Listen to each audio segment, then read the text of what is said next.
ہر قسم کے شرعی، روحانی اور جسمانی مسائل اور وظائف کے لیے دارالعمل یوٹیوب چینل سبسکرائب کیجیے اور بیل آئیکن بھی پریس کریں تاکہ ہر ویڈیو آپ تک بآسانی پہنچ سکے۔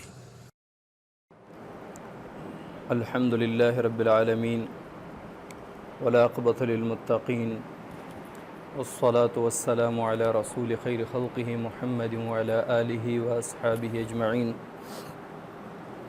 اما بعد فاعوذ باللہ من الشیطان الرجیم، بسم اللہ الرحمن الرحیم۔ ومن اعرض عن ذکری فإن له معیشة ضنکا، وقال اللہ تعالی الا بذکر اللہ تطمئن القلوب، صدق اللہ العظیم۔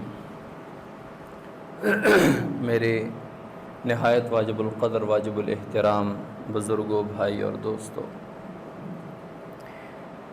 یہ جو دور چل رہا ہے اسباب کے لحاظ سے، آج یہ دور سب سے آگے ہے۔ یعنی پچھلے جتنے بھی ادوار گزرے ہیں،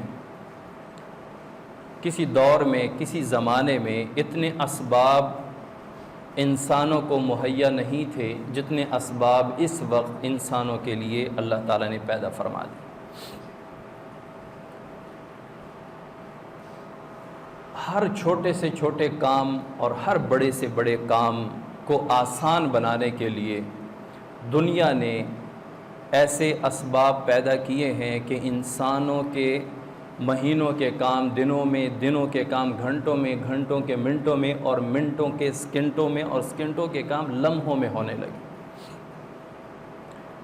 پہلے خط و کتابت ہوا کرتی تھی، یہاں پہ خط لکھو، اس کو لفافے میں ڈالو، اس پر ایڈریس لکھو، جا کے ڈاک خانے میں ڈالو، وہاں سے پھر جب ڈاک نکلتی تھی وہ کئی دن گزار لیتے تھے راستے میں، پھر جس شخص کو آپ نے وہ ڈاک بھیجی ہے اس شخص تک وہ ڈاک جاتی تھی، وہ کھولتا تھا، پڑھتا تھا، اس کے بعد اس کا جواب لکھتا تھا۔ یعنی جو بندہ کسی سے حال چال پوچھ رہا ہے تو اگلے بندے کا حال پہنچتے پہنچتے مہینہ ڈیڑھ لگ جاتا تھا۔ اب کیا ہے، موبائل نکالو، واٹس ایپ آن کرو، میسج لکھو، 1 منٹ میں آپ دنیا کے کسی کونے میں بھی اپنا پیغام پہنچا سکتے۔ پہلے صرف لکھائی تھی، اب تو آپ اپنی ویڈیو، آپ اپنا جو وقت، جس وقت آپ بیٹھے ہوئے ہیں اس وقت میں، اس حال میں آپ اس سے ویڈیو کال کر سکتے ہیں۔ یہ تو میں نے صرف ایک مثال دی۔ کوئی ایسا شعبہ، کوئی ایسا کام آپ بتائیں کہ جس میں اس دنیا نے اسباب نہ بنائے۔ لیکن جیسے جیسے دنیا میں اسباب بڑھ رہے ہیں ویسے ویسے پریشانیاں بڑھ رہی ہیں۔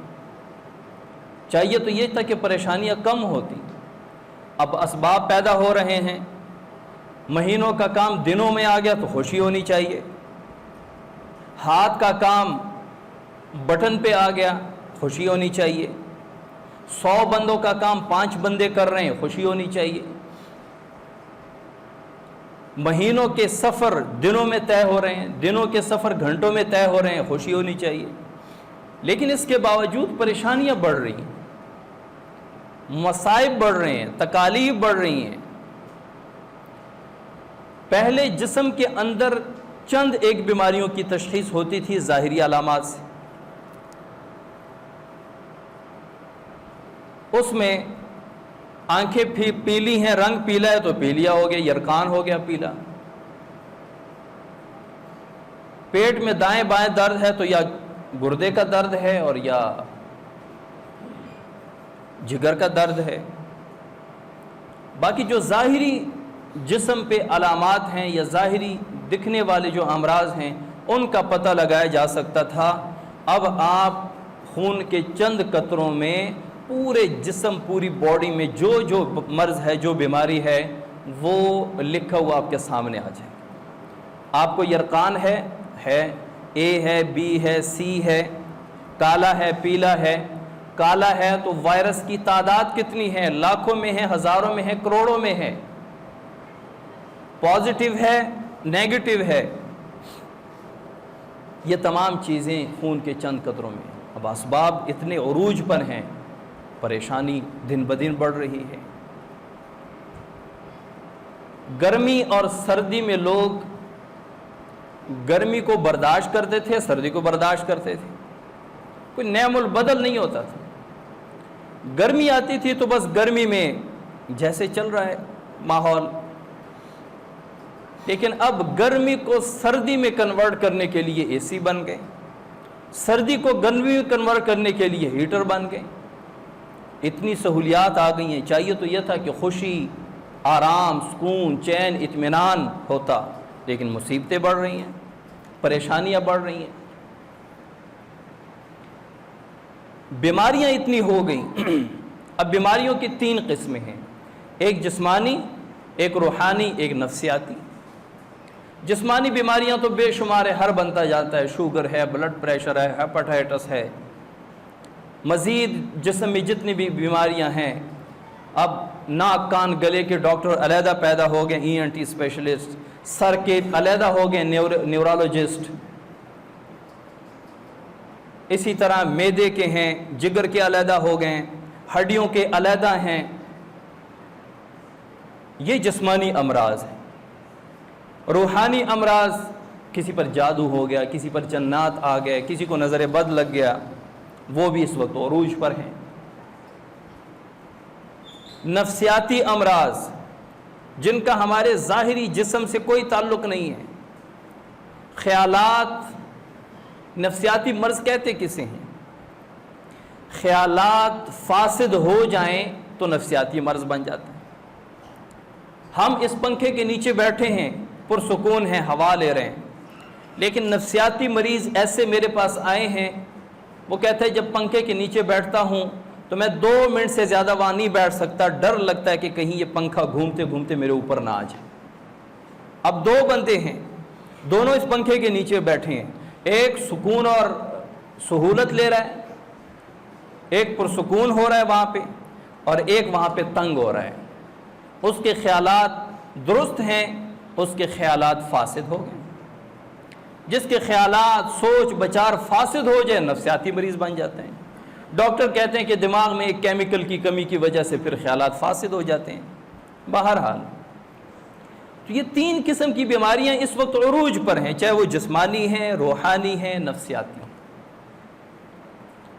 اور ان سب سے بڑھ کر جو نفسیاتی مرض میں ڈپریشن کا مرض ہے، وہ اتنا عام ہو چکا ہے کہ بوڑھے، نوجوان، بچے، مرد، عورت، امیر، غریب، ہر ایج اور ہر طبقے اور ہر شعبے کا بندہ اس کا شکار ہے۔ بلکہ ڈاکٹر تو کہتے ہیں کہ اس دور میں ہر 4تھا بندہ ڈپریشن کا شکار ہے۔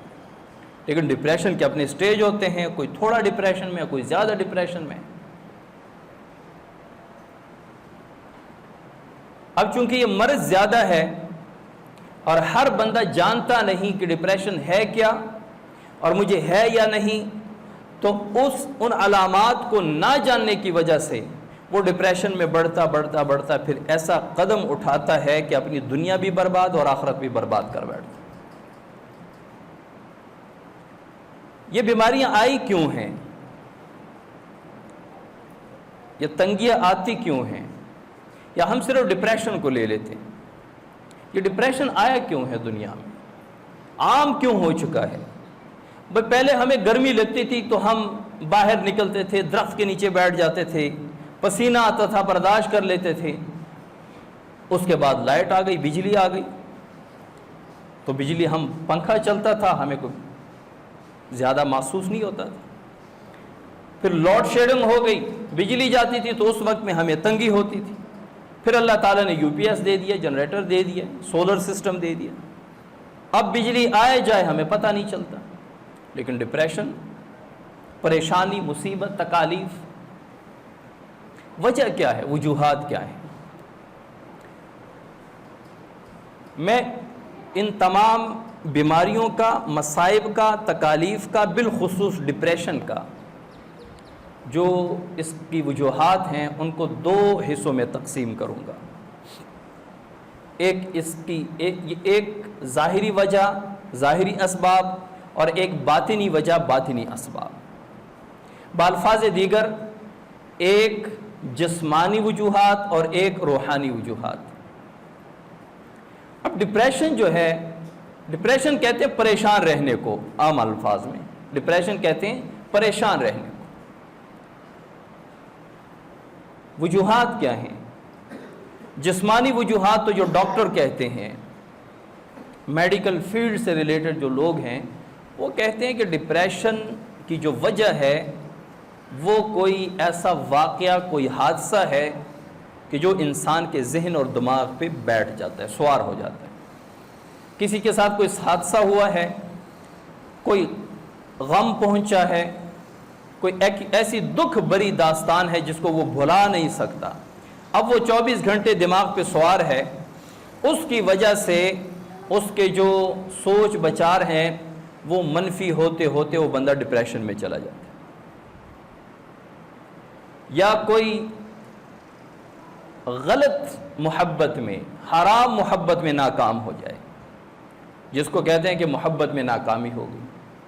محبت میں ناکامی ایک وجہ ہے ڈپریشن کی. یا کہیں محبت ہے اور شادی کرنا چاہتا ہے اور وہاں شادی نہیں ہوئی تو یہ نوجوان ڈپریشن میں چلا جاتا ہے.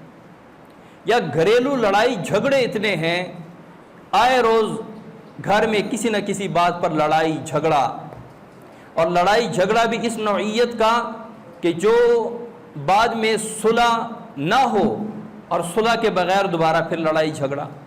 یہ مسلسل گھریلو ناچاقیاں انسان کو ڈپریشن کا شکار کر دیتی. اسی طرح بے روزگاری ہے، ایسی بے روزگاری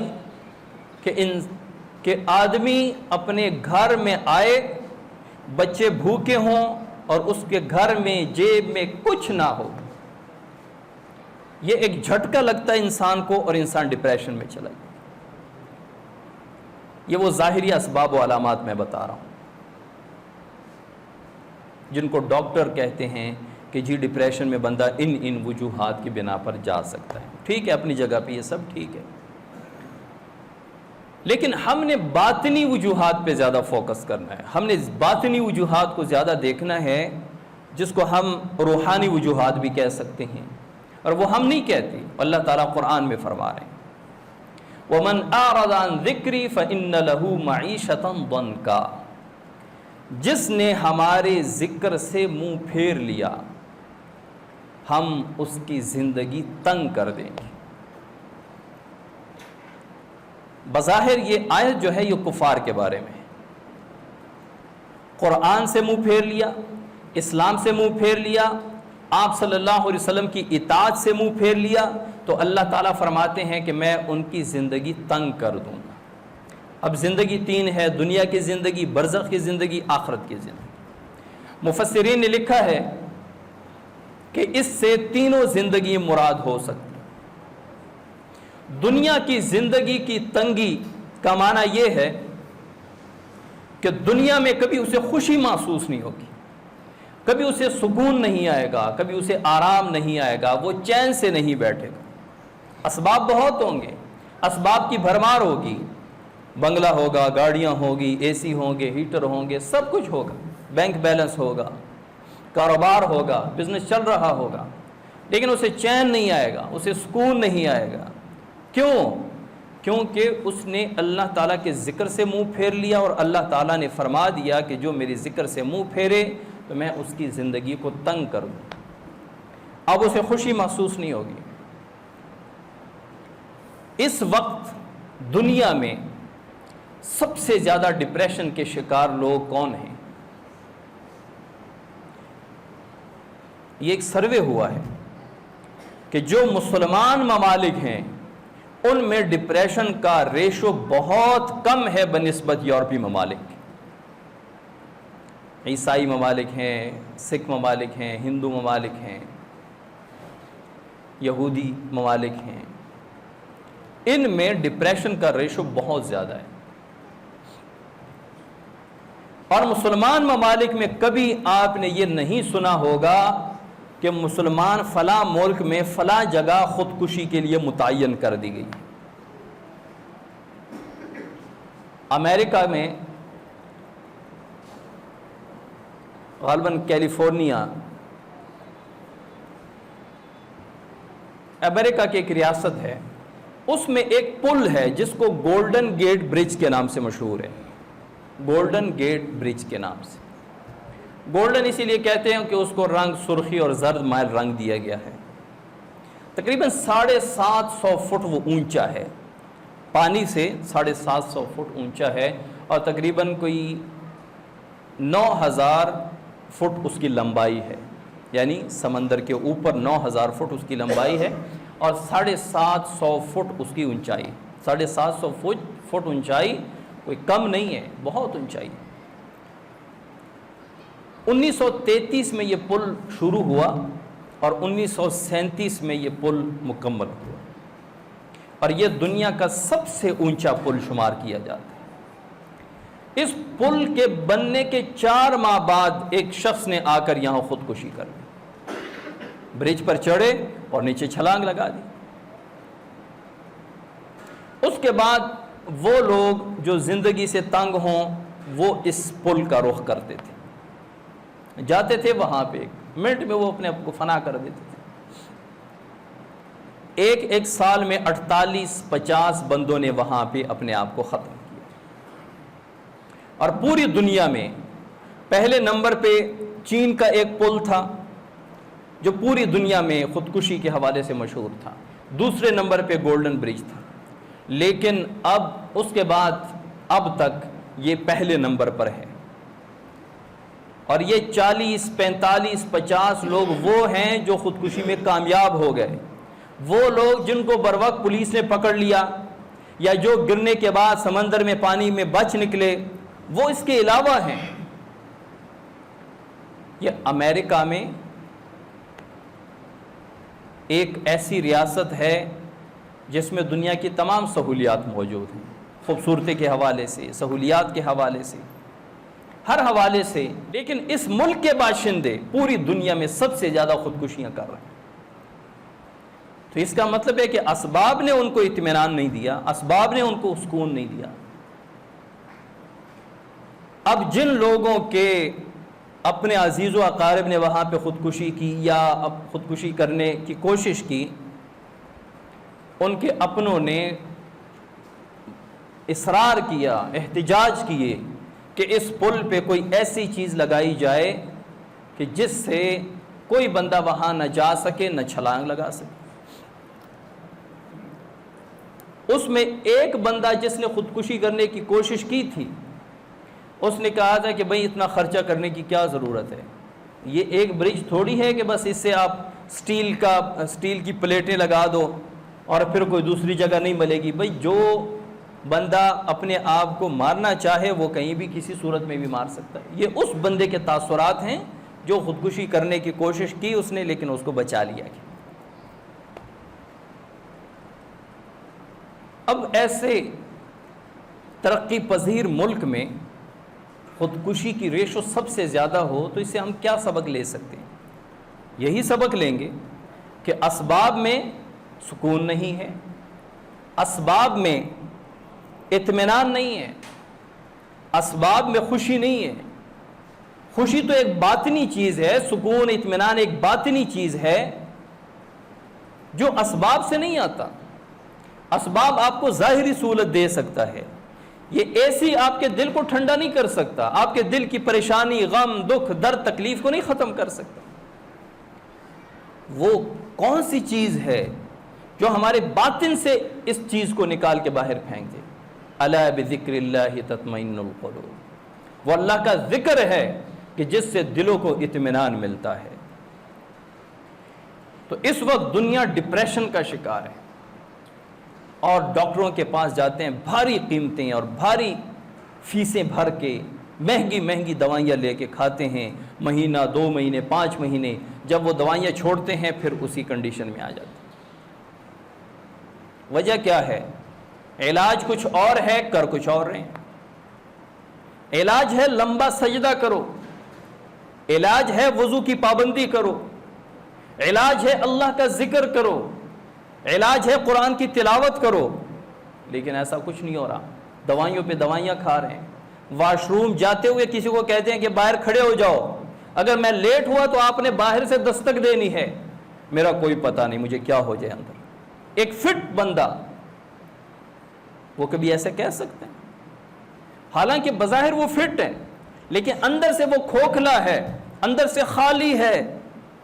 یہ ڈپریشن جو ہے اس کی مثال ایسی ہے کہ جس طرح درخت کو آپ اوپر سے دیکھتے ہیں پورا ایک گول، ایک اس کے جڑ ہے، تنا ہے، لیکن اندر سے پورا وہ خالی ہو، کھوکھلا۔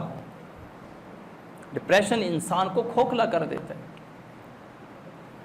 تو یہ ایک اس کی روحانی وجہ وہ ہے اللہ کے ذکر سے دوری۔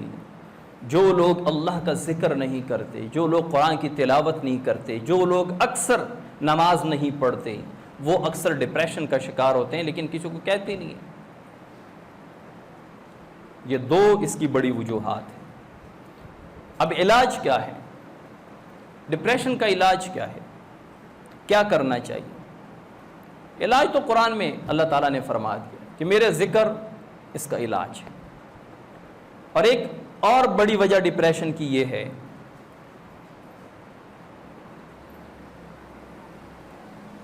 حضرت عمر رضی اللہ تعالیٰ عنہ فرماتے ہیں خلق اللہ لکل شیء قدرا، اللہ تعالیٰ نے ہر چیز کو ایک تقدیر پر منحصر کر دیا، ہر چیز کو مقدر کر دیا ہے۔ انسان پریشان کیوں ہوتا ہے، ڈپریشن میں کیوں جاتا ہے؟ دو چیزوں کی وجہ سے، مقدر سے زیادہ مانگنا اور وقت سے پہلے مانگنا۔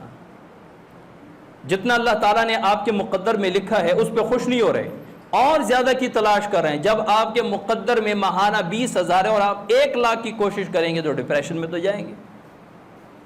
جب اللہ تعالیٰ نے آپ کے لیے رزق روزی 40 سال کی عمر میں لکھی اور آپ 20 سال میں کوشش کر رہے ہیں، محنت کر رہے ہیں، کچھ ہاتھ نہیں آ رہا تو ڈپریشن میں تو جائیں گے۔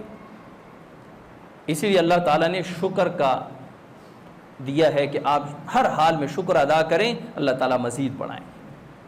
مقدر سے زیادہ وقت سے پہلے مانگنا انسان کو ڈپریشن میں مبتلا کر دیتا ہے۔ تو ہمیں ہر آن، ہر گھڑی، ہر حال میں اللہ کا شکر ادا کرنا چاہیے اور کثرت سے اللہ کا ذکر کرنا چاہیے۔ کثرت ذکر انسان کی لوگ آتے ہیں کہ جی پریشان ہوں، ڈپریشن ہے، تو میں ایک وظیفہ بتاتا ہوں، آپ کثرت سے یا کم از کم 500 مرتبہ لا حول ولا قوت الا باللہ یہ پڑھا کریں۔ آپ صلی اللہ علیہ وسلم فرماتے ہیں کہ ایک کم 100 بیماریوں کے لیے شفا ہے، جس میں سب سے کم جو مرض ہے وہ ہم کا ہے۔ ہم، ایک ہے غم، ایک ہے ہم۔ عربی میں اس کو ایسے تقسیم کیا گیا ہے کہ غم اسے کہتے ہیں جو گزشتہ واقعے پر بندہ کرتا ہے، ہم اسے کہتے ہیں کہ آئندہ کسی حادثے، واقع، غم کا خوف آپ پر سوار ہو، اس کو کہتے ہیں ہم۔ اکثر مستورات ہوتی ہیں، ان کے ذہن پہ یہ سوار ہوتا ہے کہ جی میرے بیٹے کو کچھ ہو نہ جائے، کہیں سے ابھی کال نہ آ جائے کہ فلاں حادثہ ہو گیا، کہیں سفر پہ کوئی گیا اس کے بارے میں ہم، تو اس کو کہتے ہیں ہم۔ تو ڈپریشن میں اکثر ہم کا شکار ہوتا ہے کہ یہ نہ ہو جائے میرے ساتھ، وہ نہ ہو جائے، میں ناکام ہو جاؤں گا، میں امتحان میں فیل ہو جاؤں گا۔ یہ چیزیں انسان پر سوار ہوتی ہیں جس کو ہم کہتے ہیں، اور اس کا بہترین علاج لا حول ولا قوت الا باللہ ہے۔ اللہ تعالی ہماری تمام پریشانیاں دور فرمائیں اور اللہ تعالی ہمیں ذکر کرنے والا وہ بنائے۔ وما علینا الا البلاغ۔